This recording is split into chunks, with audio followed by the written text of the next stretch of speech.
The standing order on Kale Reach was simple: don't go into the canyon after dark. Ashara Kale had been ignoring it for 6 days. The authority had issued the standing order after the survey team's locator signals went dark. Before that, the standing order had been about the drainage cycles. The lower channels flooded in the afternoon hours when the thermal differential between the canyon walls peaked and the subsurface seepage accelerated, and anyone in the lower trail when that happened would be in standing water to their knees for upward of 3 hours. A minor inconvenience for most species. For the canyon's native fauna, an opportunity. She had read the standing order, noted the reasoning, and assessed it as incomplete. The drainage cycles were real and the flooding was real, but the standing order's premise, that the canyon was most dangerous during the flood window, missed the behavioral pattern that any competent predator-tracking cast member would have identified on day 1. The shadow pool in the canyon's lower third. The way the scent profile shifted not during the flood but in the 2 hours after, when the water receded and whatever lived at the pool's edge came out to work the newly exposed shallows. The survey team had gone into the canyon in the afternoon, after the flooding window but before the post-flood window. They had walked directly into the thing the standing order hadn't known to warn them about. This was why Ashara went in after dark. She wanted to know what the standing order had missed. She wanted to map it correctly. In the absence of a review structure, her own assessment was the only one available, and she did not like filing incomplete data. She moved through the lower approach trail in the half-hour before the twin moons rose, copper dust rising from her boot falls and settling immediately in the still air. The canyon walls were close here, close enough that she could have touched both sides if she'd stretched her arms, and the rock held the day's heat in a way that registered as pressure against her skin. She had cataloged the trail in daylight on her second day out. She knew where the loose scree began, where the wall curved, where the shadow pool formed that smelled of old water and something else she hadn't identified. She was thinking about the something else when she stopped. She stopped because her body told her to. Not a sound, not a scent, not movement in her peripheral field, nothing her mind could have caught and processed and named. Her hindbrain issued the instruction before any of that: stop. She stopped. In the V-theory tradition, this was called Salketh, the body's honest voice, the instinct that predated language and doctrine and everything else a caste taught you. The V-theory did not second-guess Salketh. When the body spoke before the mind, you listened. Her body was saying, there is something ahead of you that you have not categorized correctly. She went still. Let the canyon breathe around her.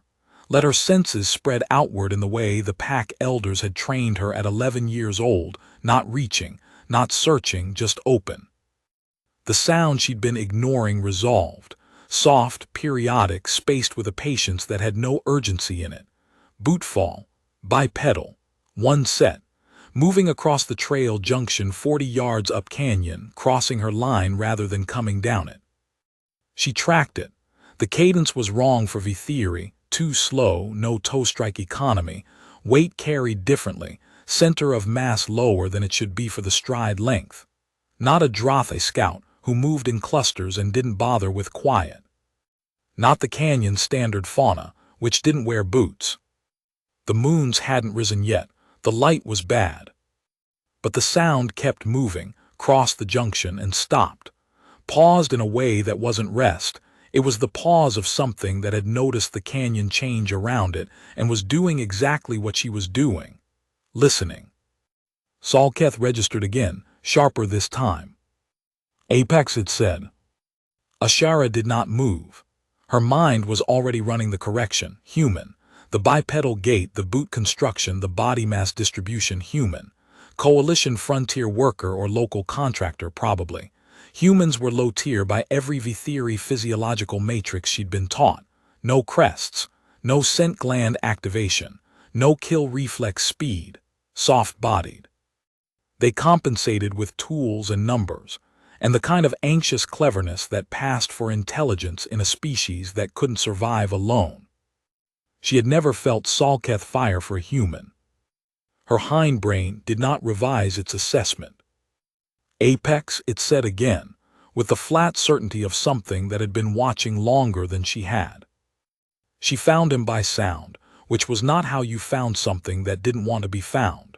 You found it by sight or scent when it made a mistake. You didn't find it by sound in a narrow canyon with good acoustics unless it let you. He was sitting on a section of fallen wall at the trail junction, not quite in the shadow of the rock overhang, not quite in the open. A position, she noted against her will, that gave him 3 sight lines and no obvious silhouette. His pack was set against the wall behind him and not between his legs, which meant he could stand without catching it. His hands were visible, resting on his knees. He was not holding anything. She had been silent on approach. She knew that. She had been silent. He said, "You've been working this canyon for 6 days. You're faster than you were on day 2. Ashara stopped 6 feet from him. The moons were just beginning to rise, and she could see him clearly enough. Lean, human, mid-30s by their reckoning, dust-covered in a way that suggested he'd been out here as long or longer than she had. Dark hair, darker eyes. No armor, frontier-grade coat and gear, well-maintained. The face had the particular quality of something that had been weathered rather than worn. Nothing soft about it, but nothing performing hard either. It was a working face. A face that had made a lot of assessments and stopped being interested in whether the assessments were impressive. He was looking at her the way she would look at terrain that required respect. Her instincts were doing something she could not account for and could not correct. "You didn't make noise on purpose," she said. It wasn't a question. "Seemed rude," he said. "You were working. You identified my pattern. You're looking for the survey team. So am I." He tilted his head slightly. "Different reasons, probably. Mine's professional. I'm Davin Royce. I do retrieval work in contested zones, missing persons primarily. The Reach Authority contracted me after the team's locator signals went dark 10 days ago. The Authority also contracted me." The pack dissolution mark on her left shoulder was covered by her coat, but she felt it with a clarity that was entirely internal. She had bid low on this contract. No one else had wanted the Reach in dry season. "I have seniority in this canyon by 4 days." "I know. I read your entry log at the way station." He said it without apology. "Your initial assessment of the Central Passage was better than the Authority's geological survey, particularly the notation about the sublevel drainage." She looked at him. "I went back and checked it against the original survey," he said. "You were right and they were wrong. The drainage structure changes the collapse risk profile significantly. I adjusted my approach accordingly." The Vithiri Solverath doctrine held that humans were low-tier because they were a compensatory species. They compensated for physical deficiency with tools and collective knowledge. They were, by doctrine, readers rather than actors. They processed information from a position of safety rather than generating it from direct engagement. The doctrine had a long history and a coherent internal logic. Humans lacked the crestal ridge structure that indicated warrior caste physiology. They lacked functional scent gland activation, which meant they could not mark territory, could not communicate biochemical state to allies, could not read the same information from the environment that any Vithiri caste member read automatically. Their reaction speed was in the middle range of the species the Vithiri had formally catalogued, neither exceptional nor deficient. Their endurance was significant. She had granted that from her training. But endurance was a prey-species adaptation as often as it was a predator one. The sum, a species that had compensated its way to galactic relevance. Admirable, in the way that any successful adaptation was admirable, not a species you catalogued as apex. She had been taught this for 31 years. She had never had occasion to question it. Her hindbrain was questioning it now. "Apex," it said again, with the flat certainty of something that had been watching longer than she had. She registered the sound again, the bootfall at the junction, the pause that was not rest, something that had heard the canyon change and had gone still to assess it, the way she had gone still, the pause of something that knew silence was information. Her doctrine said human, low-tier, compensatory. Her Salketh said that pause has no prey in it. She went still a moment longer, letting both signals exist simultaneously, and then she moved toward the junction, because the data was incomplete and she did not make final assessments on incomplete data. She found him by sound, which was not how you found something that didn't want to be found. He stood up from the fallen wall, one motion, economical, no wasted energy, and she tracked it the way she tracked anything that moved in her field, automatically, completely, with the full registration of what the motion said about the body that made it. Her cast training had a word for the quality she was cataloging. Sol Wrath, the signature of something that has earned its place at the top of a food chain. No V-theory doctrine had ever attached that word to a human. She did not say any of this. She looked at the trail junction and waited. He pulled a topographic sketch from his coat, hand-drawn, she noted, not a pulled data display, and oriented it to the canyon. The original drainage assessment put the main channel here.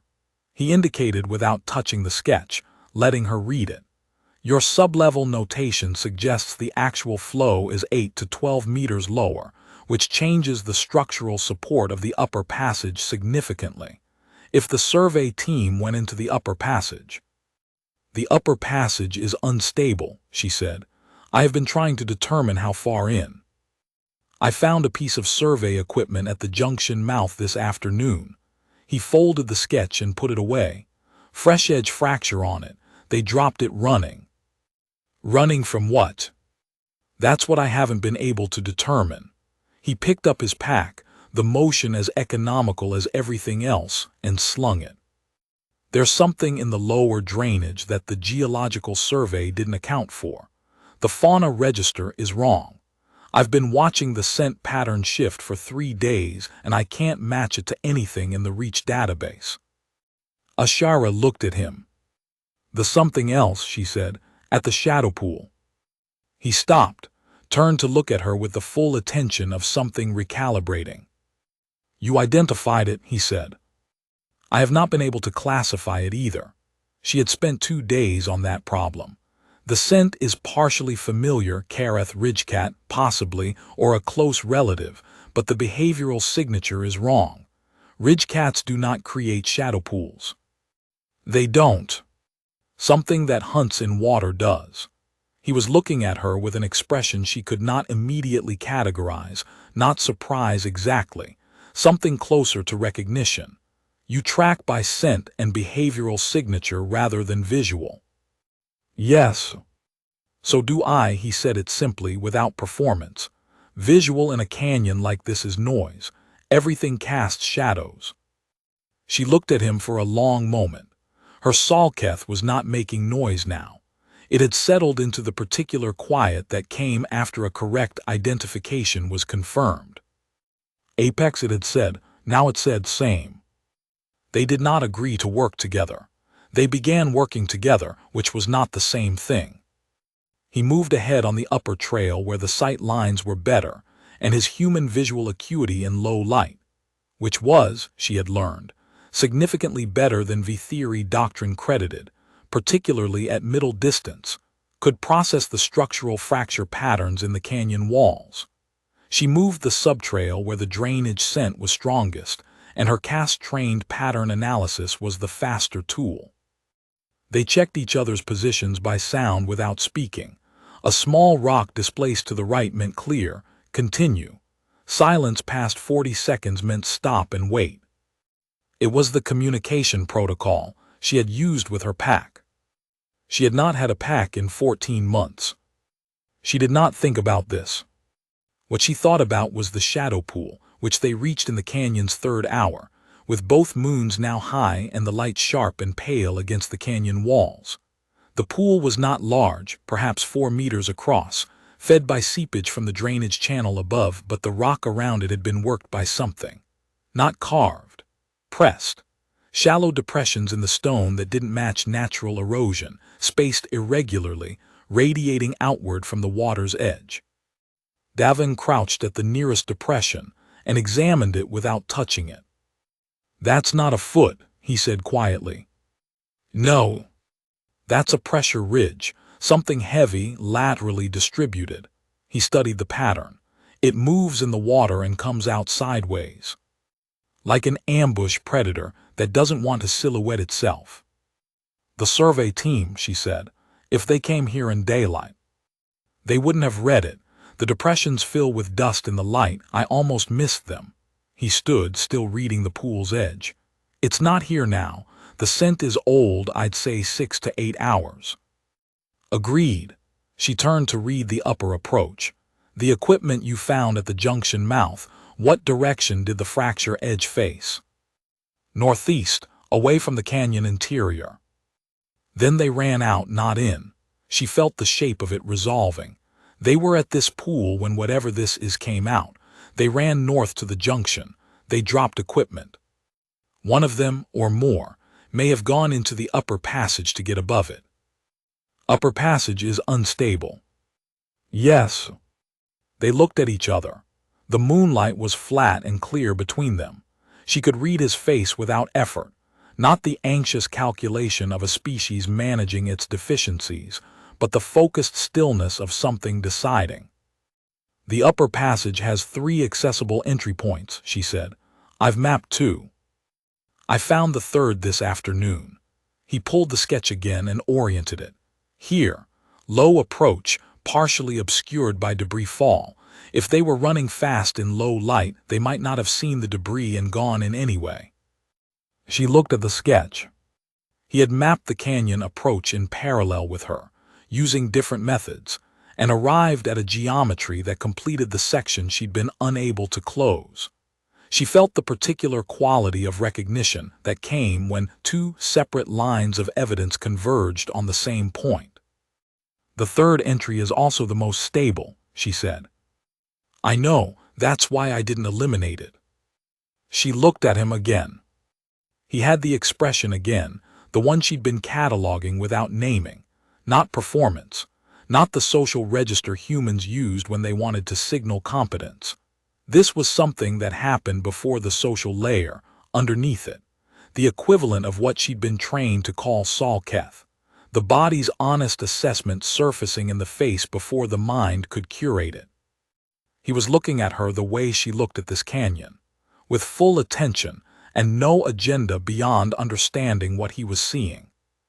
She had 3 times in 14 months been the subject of full attention from someone who wanted something from it.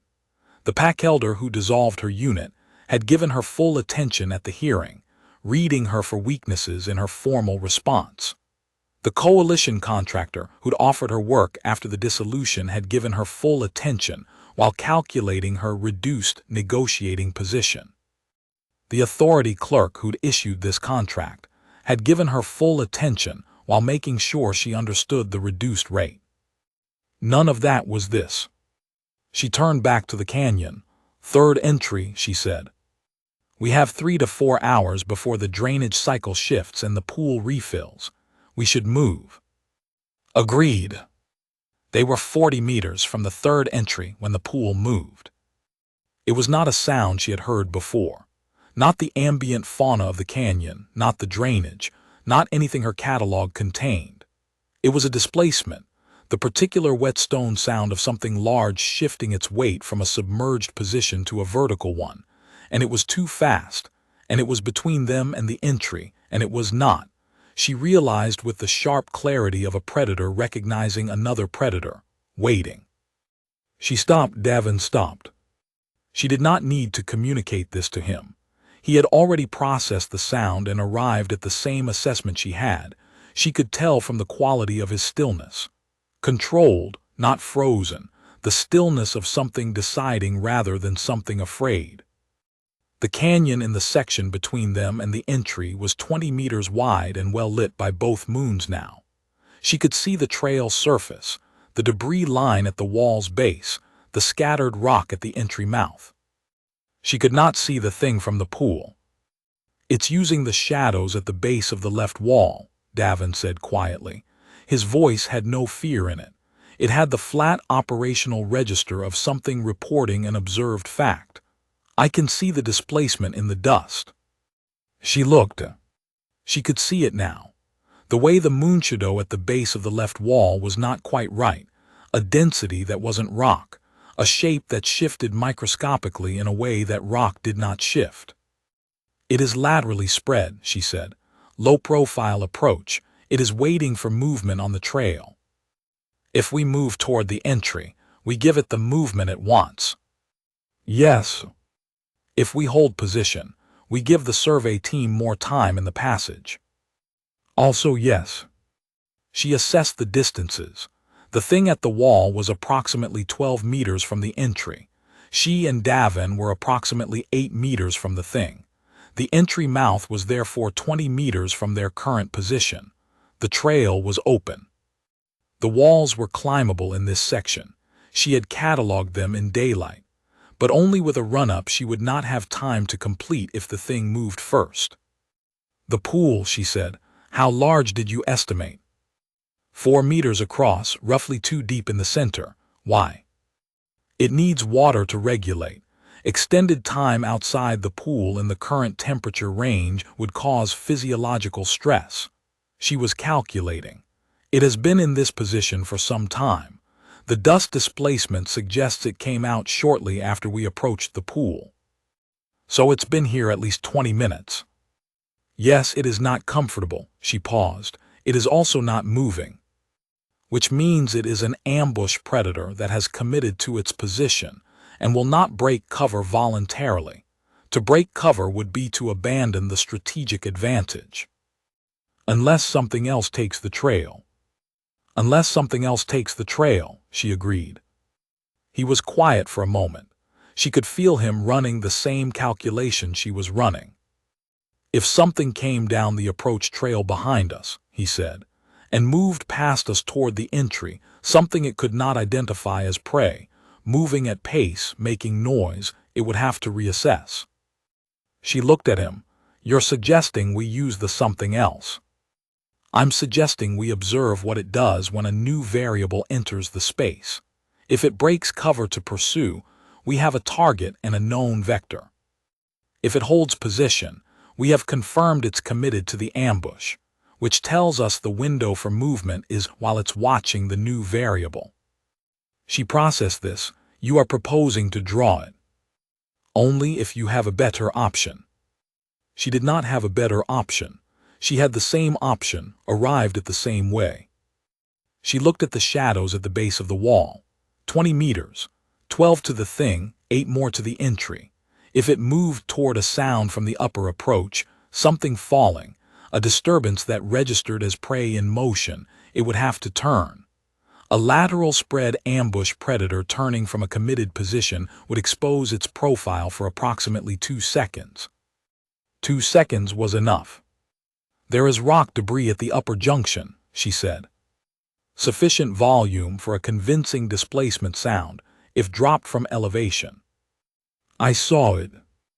The upper junction is 9 meters behind us." "I know." She looked at him. He was looking at the shadow at the base of the wall. His hands were at rest, not reaching for equipment, not performing readiness, simply present and available. Salketh had no human term, but she had been watching him long enough to know what his version of it looked like. The operational quiet of something that had done this before and trusted the training. "You draw," she said. "I move." He turned to look at her. He was measuring something, not questioning her assessment, she could tell that, but adding a data point. Reading the way she'd presented the option. Direct, no negotiation, already decided. "You're faster," he said. It was not a question. "In this terrain, yes." He nodded once. He went back 9 meters to the upper junction, in a silence that she had stopped being surprised by, and she held position and watched the shape at the base of the left wall and kept her breathing controlled and her weight on her toes. The rock fall from the upper junction was perfectly calibrated. Not too large, nothing that sounded like a weapon being thrown, and not too small. A natural displacement, the kind that happened in a canyon when thermal cooling contracted the rock and the debris shifted. It came from above and behind her, and it landed on the trail with the sharp crack of stone on stone, and then the smaller trailing sounds of secondary debris. The shape at the base of the wall moved. It moved fast, faster than she'd expected from a laterally spread ambush predator, which recalibrated her assessment of its physiology on the fly. But she was already moving, and the recalibration happened underneath the motion rather than stopping it. She had the profile for 2 seconds. Broad, low, long-bodied, nothing like a ridgecat, something that had evolved in water and come out of it for reasons the canyon's ecology had apparently supported for long enough to make it very good at the canyon's terrain. She went past it at full sprint, reading its attention as it tracked the sound from the upper junction, and she was through the entry mouth before it completed its rotation. Davin came down the trail at a pace that was not a sprint but was not cautious either, the particular gait of something that knew where the threat was and was not giving it a reason to commit. He came through the entry 8 seconds after her. They held position inside the entry for a moment, backs to the wall, listening. The thing outside made no sound. "It held the position," he said quietly. "Yes, it will not follow us in. The passage is too narrow for its lateral profile." She was listening to her own breathing, bringing it down. The sprint had been 30 meters. She noted, not significantly winded. She noted, was not winded at all. She looked at him. "The behavioral data," she said, "combined with the scent signature and the pressure depressions at the pool, I can produce a preliminary profile." "So can I." He was looking at the passage interior, orienting. "We should compare them when we're clear of the canyon. I want to know where they diverge." "They won't diverge significantly," she said. He glanced at her, the honest register again. "No," he said, "probably not." She turned toward the passage interior, and they moved. The survey team was 4 people, 3 in the upper passage, 1 in a secondary ledge above the junction who had climbed rather than run and was, by the time Ashara reached her, in a state of cold shock and dehydration but otherwise intact. The woman, a coalition geological surveyor named Petra, 40s, the kind of professional steadiness that came from 2 decades of field work, had been on that ledge for 9 hours. "I couldn't come down," Petra said, when Ashara had helped her off the ledge and wrapped the emergency thermal layer around her. "I could hear it at the pool for most of the night." "What did it look like?" "Like water, like a piece of the pool detached itself and moved." Petra's hands were shaking, but her voice was controlled. "I've been on 6 geological surveys in contested zones. I've never seen anything like it." "Neither has the database," Davin said from behind Ashara. He handed Petra a water reservoir and she took it with both hands. "We'll need to file a full fauna registration. Whatever it is, it's not in the Reach record." Petra drank long and slow. "The others went into the upper passage. I saw them from the ledge. I couldn't reach them. I couldn't hear anything after the first hour." Ashara looked at Davin. "Upper passage is accessible from the 3rd entry," he said. "Stable section extends approximately 40 meters in, if they stayed in the stable section." "They would have," Petra said. "Hurl was on point. He'd have read the fracture pattern in the walls and stopped the group." "Then they're 40 meters in the dark with whatever supplies they had when they ran," Ashara calculated. "They've been in there 9 hours. Water is the primary concern." "I have 3 extra reservoirs in my pack," Davin said. He looked at Petra. "Can you move?" "Yes." "Then we go now. The drainage cycle shifts in 2.5 hours, and I don't want to learn what that does to the stable section." The survey team was, in fact, 41 meters into the upper passage. Hurl had stopped the group at the point where the wall fracture pattern shifted from stable to uncertain, and they had stayed there in the dark in a precision that Ashara found, for reasons she did not examine, almost painful to witness. 3 people, 9 hours, total darkness, an unknown predator between them and the exit, and they had held their position and trusted that someone would read the canyon correctly and come in. The reunion was the particular kind of quiet that happened when people who had genuinely been afraid were reunited with the possibility of continuing to be alive. Not dramatic. Mostly practical: water, thermal layers, the check inventory of who was hurt and how badly, one sprained knee, one shallow laceration where Hurl had caught a wall edge in the dark, both manageable. Ashara stood at the passage entrance and watched Davin move through the group with the same quality she had observed in the canyon: economical, full attention, no performance. He checked the laceration on Hurl's arm with the same focused neutrality he'd applied to the depressions in the stone at the pool's edge. "This is what I am looking at. I am looking at it completely." Hurl said, "Your reach authority." "Contractor," Davin said. "Retrieval work. Your locators went dark 10 days ago. The authority contracted me when the initial search team turned back." The first team turned back. Dry season complication. The canyon access trail floods in the afternoon cycle, and they didn't have the gear for it. He finished with the bandage and sat back. "You'll want to file a full incident report for the fauna registration. Something's in the lower drainage that isn't in any current database." "I know," Hurl said. "I've been lying here composing it in my head for 9 hours." Ashara turned back to the passage entrance and listened to the canyon. The moonlight had shifted later now, the angle steeper, shadows moving differently. The pool scent was faint at this distance, but she could still read it. Quiet, no agitation, no fresh movement. She heard Davin come to stand beside her. She did not turn. "We have approximately 90 minutes before the drainage cycle," she said. "If we move the group out through the third entry and take the high trail, we avoid the pool entirely." "Agreed. The high trail adds 40 minutes, but it's the correct trade." She looked at the canyon. "You knew the first authority team had turned back." "Yes." "You came in anyway, alone." "The job was to retrieve the survey team. The team was in the canyon. That didn't change because the approach was complicated." She thought about this. In V-theory terms, what he described was Solrath logic. The apex predator does not revise its assessment of what needs doing because the environment is difficult. The environment being difficult is the condition of the work, not an argument against it. "The pack dissolution mark," she said. She had not planned to say it.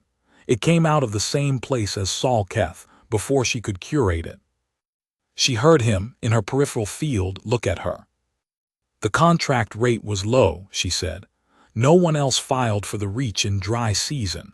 You would have read the contract log at the way station. You read everything." "Yes," he said without inflection, neither comfortable nor uncomfortable. Simply, the thing she'd said was true and he wasn't going to pretend otherwise. "Then you know I have a pack dissolution mark. And that V-theory with dissolution marks take the contracts no one else files for. I know you took a contract in a canyon in dry season that the authorities' own initial team abandoned, and that you mapped 60% of that canyon in 6 days by yourself, and that your drainage notation was better than the geological survey conducted by a team of 5 with proper equipment." He paused. "The reason you had the contract is irrelevant to those facts." She was quiet for a moment. "In V-theory doctrine," she said, "a pack dissolution mark indicates a failure of cast judgment. The marked hunter's assessments are formally considered compromised. Her decisions are reviewed with a prior assumption of error." "That's the doctrine." "Yes." "Your drainage assessment was not an error," he said. She turned to look at him. He was looking at the canyon, the same working attention he'd given to everything else, full, agenda-free, steady. "No," she said, "it was not." They moved the group out through the third entry and the high trail in 83 minutes. The drainage cycle began as they cleared the canyon mouth, and Ashara stood on the upper approach and listened to the water move in the lower channels. A sound she'd heard twice before in the week, and that she could now correctly identify as the flow shifting from one sublevel drainage to another, exactly as her assessment had predicted. Davin was filing the incident report on the authority uplink. The survey team had settled into the way camp with thermal layers and reserve rations. Petra was asleep already, the particular sudden collapse of a body that had been running on adrenaline past its natural stopping point. She stood on the approach trail and looked at the canyon and thought about what her Salketh had done. It had registered him as Apex before she'd had one piece of usable information about him. It had said same when she'd had, perhaps, enough to begin forming an assessment. It had not revised. In 14 months, her Salketh had not fired for anyone. In V-theory tradition, Salketh was the highest epistemic authority because it was honest. It was the part of you that existed before you had anything to protect, before rank, before pack, before the doctrine that told you what category to put a thing in. It did not lie. She had put humans in a category. Her Salketh had looked at this one and declined to confirm the category. She was standing on the approach trail still thinking about this when Davin came to stand beside her. He did the thing she'd observed in the canyon. He looked at what she was looking at, not at her, at the thing she was looking at. The authority is sending a recovery team for the fauna registration, he said, 12 hours out. Good. They'll need a complete survey of the lower drainage before they can do a safe assessment. Someone's going to have to guide them in. Yes. The canyon contract closes on retrieval of the survey team. This would be a new contract. She looked at the canyon. The moons were lower now, the light warmer, the canyon walls the color of dried copper. You're asking if I intend to file, she said. I'm asking if you want to. He said it without inflection, without any of the social architecture she'd learned to detect in people who had a stake in her answer. You know this canyon better than anyone the authority has access to at the moment. That's a fact. What you want to do with it is yours. She looked at him. The thing she'd been cataloging since the junction was still doing what it had been doing from the first moment. Registering him correctly, with no revision, with the flat certainty of something that had made an assessment it trusted. In V-theory tradition, she said, when a hunter's Salketh registers something that contradicts her formal categorization, she is required to report it to the pack elder for review. He waited. I no longer have a pack elder, she said. The mark dissolved the review structure along with everything else. I know. Which means my Salketh reports to no one. She paused. The doctrine was designed so that individual assessment would be checked by collective knowledge. The dissolution of the review structure was a punishment, but it has an unintended consequence. My Salketh is now the only authority I have to report to. He looked at her, the working attention full, no agenda. What is it saying? He said. She held his gaze.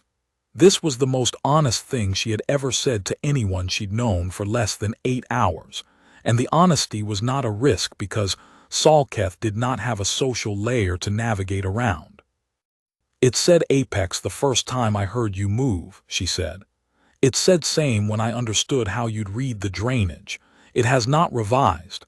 In 14 months it has not registered anything. He was quiet. Not the quiet of someone managing a response. The quiet of someone who had received accurate information and was giving it the respect of full attention. My read, he said, was less formal than yours, but it landed in the same place. When you told me the Shadowpool scent was partially familiar but the behavioral signature was wrong, that's not a reading you get from a database. That's a reading you get from a body that has been paying attention for a very long time. He paused. I work alone by choice. I've worked with a lot of people. What you just described is not a thing I've encountered before. She looked at the canyon for a long moment. The drainage cycle was still audible, the water moving where she'd predicted it would move. The authority fauna registration will require 3 to 5 days of canyon work, she said. Probably. Your retrieval contract has closed. Yes. You could file as independent support to the registration team, she said. The canyon map is incomplete. The third entry section is yours. They'd benefit from having it. I could, he said. They looked at the canyon together. I will file for the registration contract, she said. If you file as independent support, the authority will assign us a shared waystation access. They will. The work, she said, would go faster with 2. He was quiet for a moment. Then, yes, it would. She looked at him. He was looking at the canyon still, but there was something different in the working face now, something that had been underneath the professional register for the whole of the night and was now, for the first time, visible in it. Uncurated. Honest. The scent survey should start at dawn, she said, before the cycle shifts. I'll be ready. She turned back to the canyon. The moons were low and the sky at the canyon's rim was beginning to pale, not dawn yet, but the particular quality of dark that preceded it. In her peripheral field she was aware of him standing beside her with the same attention, looking at the same thing, neither of them filling the quiet. Salketh was quiet. It had said everything it needed to say. They did not make it back to the way camp that night. The canyon exit debriefing took 2 hours, authority check-in, medical assessment for the survey team, Hurl's formal incident statement. And by the time the emergency transport arrived to move the survey team to the main station, both moons were setting. Davin filed the initial incident report from the Waycamp's uplink terminal. Ashara sat at the camp table and wrote her preliminary fauna profile, and when she finished, she put it in front of him without comment and went to make tea. He read it without speaking. She listened, from the small camp kitchen to the quality of his silence, the silence of full attention, which she had learned to distinguish from the silence of someone waiting for an opportunity to respond. When she came back to the table, he had laid his own preliminary profile beside hers. She sat down and read it. The profiles matched in every major classification and in 11 of 13 behavioral subpoints. The 2 divergences were in the scent data category, where her assessment had finer resolution because she'd spent 6 days close to the pool, and in the movement speed estimate, where his was more accurate because he'd seen it at close range in the passage entry section. These are better together than either is alone, he said. Yes. She put both profiles on the table and looked at them. The scent data I can provide for the complete registration. The movement assessment you should annotate yourself. Your observation conditions were optimal for that variable. Agreed. He pulled his annotated sketch and added a notation in the movement speed margin. What's the V-theory word for the behavioral signature, the ambush commitment pattern? The thing that kept it from breaking cover voluntarily. She looked at him. Why? The Coalition Fauna Database doesn't have a classification for that behavior in aquatic ambush predators in desert canyon systems. It's going to need a term. I want to use the correct framework if there is one. She thought Salthar, she said, literally position claim. When a predator commits to a position fully, when the commitment is itself the strategic act, so that breaking cover would represent a greater loss than the cost of waiting. Salthar, he wrote it on the sketch margin, does the Coalition database accept V-theory behavioral taxonomy? It should. The V-theory classification framework is one of the 3 primary behavioral taxonomies in the Coalition system. She paused. Most contractors don't know that. I looked it up when I took my first contested zone contract. The framework is the most precise for predator behavioral analysis in direct observation zones. He looked at the sketch, then at her. That's why most contractors' behavioral assessments in contested zones are wrong on edge case behavior. The database can't read a specific environment.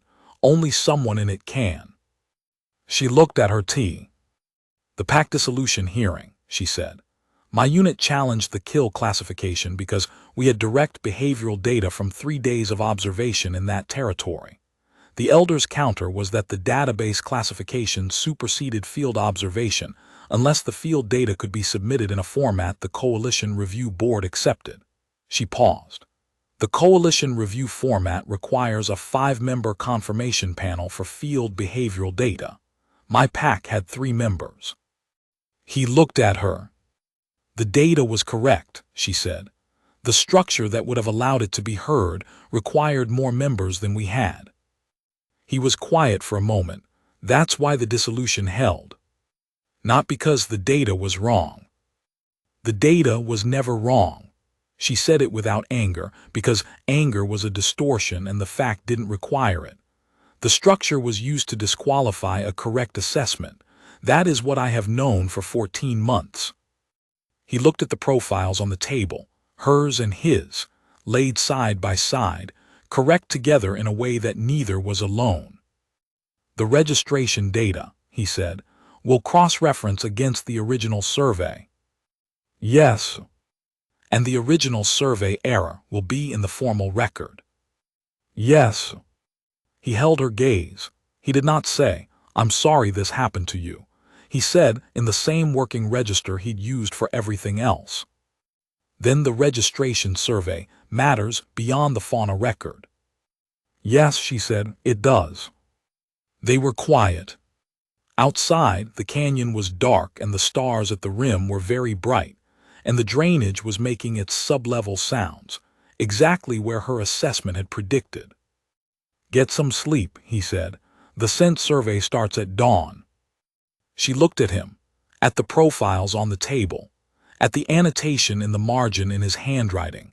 Salthar, the Vithiri term for the predator behavior, written by a human who had looked up the correct framework before he ever set foot in the canyon. Dawn, she said, and she went to sleep.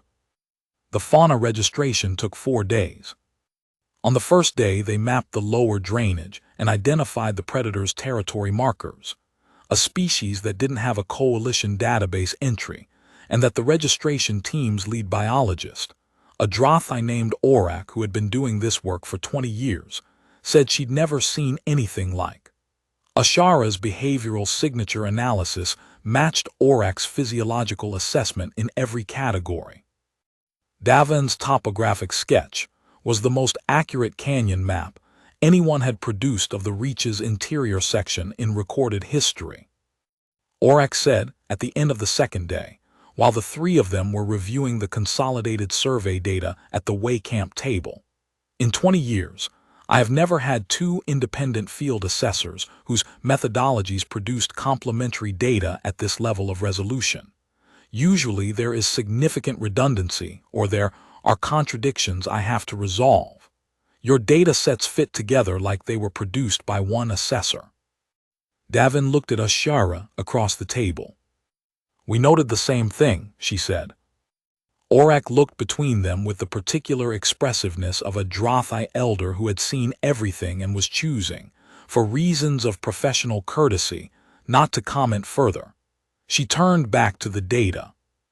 I'll note in the registration report that the canyon assessment was conducted by a 2-person team, both names on the filed record. The pack dissolution mark was on Ashara's left shoulder. It had been there for 14 months. In the Vithiri formal record, it would remain there until a senior pack elder convened a review and ruled on whether the original dissolution was justified.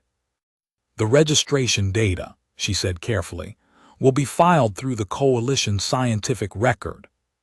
Yes, Orcs said. The dissolution of my pack was predicated on a contested territory kill. The territory coordinates are in the Reach Canyon system. She said this without inflection, because the fact was either useful or it wasn't. The registration survey includes a complete topographic and fauna record of those coordinates. Orcs stopped looking at the data. She looked at Ashara with the full attention of someone updating an assessment. "The contested territory kill," Orcs said.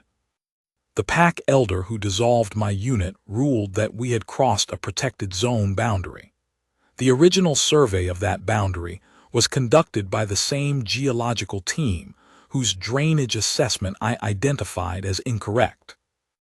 Davin across the table had gone very still. "Their survey data," Ashara said, "would need to be cross-referenced against the registration record to determine whether the boundary they identified matched the actual terrain." Orcs looked at the data. She looked at Ashara. She looked at the data again. "That cross-reference," she said, "would take me approximately 2 hours." "I am in no particular hurry," Ashara said. It took 1 hour and 40 minutes. The boundary in the original geological survey was wrong by 11 meters, a systematic error consistent with the same drainage misassessment that Ashara had identified in her initial canyon notes. The protected zone boundary had been placed 11 meters into the territory her pack had been hunting legally. They had not crossed it. The dissolution had been issued on the basis of false data. Orcs sat with this for a moment. She was the kind of scientist who did not make statements she couldn't substantiate, and she also did not minimize things that were true. "I will flag this in the registration report," she said. A formal discrepancy notation referencing the original survey, the corrected topographic data, and the relevant pack dissolution record. The Coalition scientific record will show the correction. Any V-Theory review board will have access to it. "Thank you," Ashara said. Orcs nodded once and returned to the data. She did not make the Drothi gesture that meant this is significant. She was too professional for that.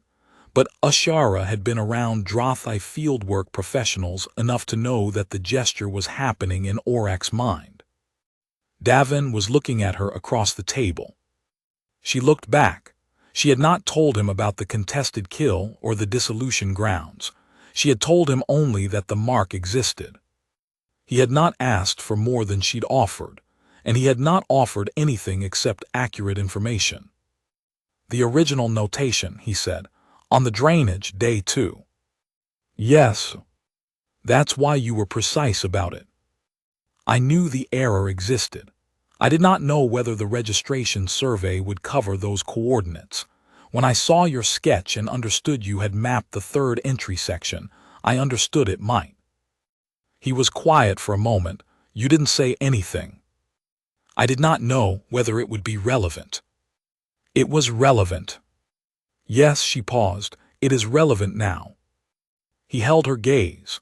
The working face had the thing in it again, the uncurated register, the thing underneath the professional attention that had been visible and honest since the night at the canyon entrance. "The mark," he said, "if the review board accepts the discrepancy. The dissolution would be reversed. The mark would be formally lifted." She said it without drama because it was a fact, and facts were not improved by drama. "I would have standing to apply for a new pack assignment. I would have the formal V-Theory record corrected." "What do you want to do?" he said. She looked at him.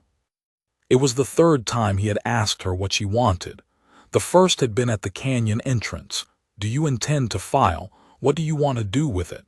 The second had been at the drainage scent survey. "What is your Salketh saying?" He asked without a negotiating position. He asked because the answer mattered and because she was the only person who had it. In 14 months, she had been asked what she wanted by 3 people. All of them had been negotiating. "The pack assignment," she said slowly, "is a formal structure. It provides support and review and the social architecture of the caste system." "Yes. I have been without it for 14 months. I have learned to work without it." "I know. What I want," she said, "is more complicated than whether the mark is reversed." He waited. In the V-Theory tradition, when a hunter's Salketh fires and is not reported to a pack elder, the hunter is said to be carrying a live signal. The signal does not resolve until it is acknowledged. She paused. Mine has been live since the junction, since the first night in the canyon. His eyes were very still. The doctrine does not have a resolution structure for a hunter with no pack, she said. I have been considering for the last 4 days whether to construct one. What would it look like, he said. She held his gaze. The honesty that came before the social layer, the Salketh logic, say the accurate thing. The accurate thing was all she had. You are not V-theory, she said. You do not have Salketh in the formal sense, but what you described at the canyon entrance, the reed that landed in the same place, was the functional equivalent. And the data we have produced together over 4 days is the functional equivalent of the complementary assessment a pack exists to generate. He was very still. The working face was very open. I don't have a formal resolution structure to offer you, he said. I know. I work alone by choice because the alternative has generally been people who read the environment incorrectly and required management. He paused. I don't know what the correct word is for the alternative to that. In V-theory, she said, the word for 2 hunters whose assessments are complementary, who map the same canyon from different approaches and produce data that fits together, is Salketh Verath. Instinct match. He was looking at her, the unguarded honest register. What does that mean, he said, practically? Practically, she said, it means the signal resolves. It means the canyon work continues until it is complete. It means we eat dinner and then review Orcs cross-reference, and tomorrow we finish the southern drainage section, and the day after that we file the complete survey and Orcs submits the registration report and the discrepancy flag. She paused. And then, if you want to know what comes after that, I am asking whether you want to. He looked at her for a long moment. The moons weren't up yet. It was the same hour as the first night, the same pale pre-moon dark, and the canyon was quiet behind them, and the waycamp was warm-lit, and Orc had very professionally taken her data into the intersection and was not, Ashara knew, coming out again until morning. Yes, Davin said. I want to know what comes after that. Her Salketh went quiet in the way it went quiet when it had been accurate and acknowledged. She looked at him for a moment, the working face, the attention, the thing underneath it that had been honest since the first night, and then she sat down across from him at the waycamp table, and they had dinner, and then they reviewed the cross-reference, and it was, she found, exactly what she had predicted. 2 precise people in a correct assessment doing the work. The Coalition Fauna Registration Report was filed on day 5. The discrepancy notation was flag-referenced in the V-theory formal review record on day 9, when the registration data entered the Coalition Scientific Archive. The pack dissolution mark was formally reversed by a V-theory review board on day 31, after a proceeding that took 4 hours and that required, per the board's own notation, no additional evidence beyond the registration data and the original geological survey's documented error. The elder who had issued the dissolution was called before the board. He said nothing, because there was nothing to say. The data was correct. The board's senior elder issued a formal restoration notice and a citation acknowledging the correction of an unjust dissolution. It was, per V-theory precedent, the highest acknowledgement a review board could issue. Ashara read the citation in the way station at Kale Reach. Davin was filing the updated canyon map with the Reach Authority. They had done a complete revision after the registration survey closed, and the authority had, after a brief and somewhat terse exchange about contractual scope, agreed to add both names to the filed record. Senior acknowledgement, he said, reading over her shoulder. That's the highest formal recognition they issue. Yes. Does that change anything about the pack assignment option? She put the citation down. She looked at it, the formal V-theory script, the elder's mark, her name in the cast record correctly without the dissolution notation. It was real. It was what she had calculated in the canyon might be possible. "I could apply," she said. "I have standing. Any pack in the cast would accept the application." "But—" She looked at him. He was standing beside her at the way station console with the same attention he'd given to everything else in 6 days of canyon work and 4 days of registration, and the interim period in which they had, in fact, discovered what came after that. "The dissolution taught me," she said, "that a structure is not always the same thing as the function it is designed to serve. The pack structure is designed to provide complementary assessment and mutual support. The structure can be removed. The function does not disappear when the structure is removed." He waited. "I have the function," she said. "I found it in a canyon in dry season at the second junction on the lower trail, before the moons came up." He looked at her. The honest register, uncurated, something in it that had been building for 6 days and that she had been reading with the same precision she'd applied to the canyon, accurately, completely, with no revision. "You're going to make me say it directly," he said. "Yes. The canyon work closes tomorrow. I have 3 other open contracts. None of them require a partner." He paused. "I would prefer to have one." "I am aware," she said, "that Salketh Verath is not a formal V-theory category for a cross-species pairing." "I know. I am also aware that I have been operating outside formal structures for 14 months, and that the function has proven more reliable than the structure." "I know. And I am asking," she said, "whether you want to work those 3 contracts with someone whose Salketh has been live since the second junction on the lower trail, and who has spent 6 days confirming that it was accurate." He looked at her for a moment, the working face, the thing underneath it no longer underneath. "Yes," he said. She held his gaze. Her Salketh said, "Correct." "Then the first contract," she said. "Tell me about the terrain." He pulled up the file, and she sat down, and he began to talk, and she listened with the full precision of something that had found the correct match and had the good sense to know it. Outside the way station, the canyon was doing what canyons did: enduring, patient, indifferent to the things that moved through it. The drainage ran in the sublevel channels exactly where her notation had predicted. The fauna registration data was in the Coalition archive, correct and complete, under 2 names. The data was right. That, in the end, was the cleanest possible way to say it.